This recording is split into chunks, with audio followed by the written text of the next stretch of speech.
আজকে বানালাম মুখরোচক স্ন্যাক্স। আগে আমি চিকেন কাটলেট বানিয়েছি, কিন্তু আজকে বানালাম প্রন কাটলেট, বা আমরা বাঙালিরা বলি চিংড়ি মাছের চপ। প্রথমেই দেখতে পাচ্ছেন চিংড়ি মাছগুলোর মাথা বাদ দিয়ে গায়ের খোসাটা ছাড়িয়ে ধুয়ে নিয়েছি। পেছনের দিকে লেজটা রেখেছি। এবার চিংড়ি মাছগুলোকে এইভাবে সোজাসুজি কেটে দু ফাঁক করে দু সাইডটা এইভাবে ভালো করে চেপে দিলাম। মাঝখানের কালো সুতোটা বের করে দিচ্ছি। এইভাবে ভালো করে ফ্ল্যাট করে নিতে হবে। এবার চিংড়ি মাছগুলোতে অল্প লেবুর রস, লবণ ও অল্প সামরিচের গুঁড়ো ছড়িয়ে মাখিয়ে নিলাম।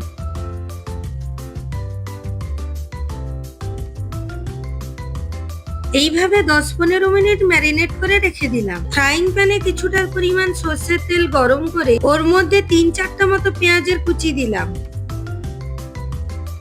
পেঁয়াজ কুচিগুলো হালকা ভাজা ভাজা হয়ে এলে ওর মধ্যে 3 চা চামচের মতো রসুন কুচি ও 2 চামচের মতো আদা কুচি দিয়ে হালকা নেড়ে নিলাম।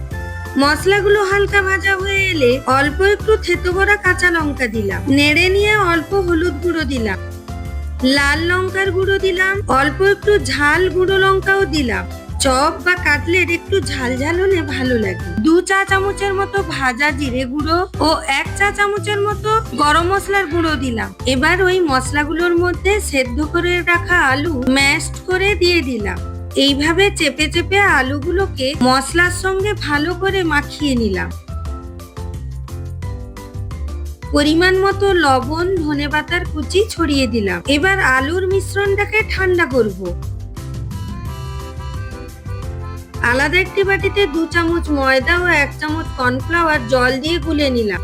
ব্যাটারটার ঘনত্ব এরকম হবে, বেশি পাতলা করবেন না। আলাদা একটা জায়গায় আমি বিস্কিটের গুঁড়ো নিয়েছি। এবার ওর মধ্যে অল্প লবণ ও সামরিচের গুঁড়ো ছড়ালাম। এরকম করলে কোটিং এর সঙ্গে টেস্টটা ভালো হয়, তবে সামরিচের জায়গায় গোলমরিচের গুঁড়োও ব্যবহার করতে পারে। এবার ওই মশলা মাখানো আলুকে হাতের তালুতে এইভাবে পাতলা করে নিতে হবে। এবার ওর মধ্যে চিংড়ি মাছটাকে এইভাবে রেখে ওপরে আলু দিয়ে এইভাবে চেপে দিতে হবে।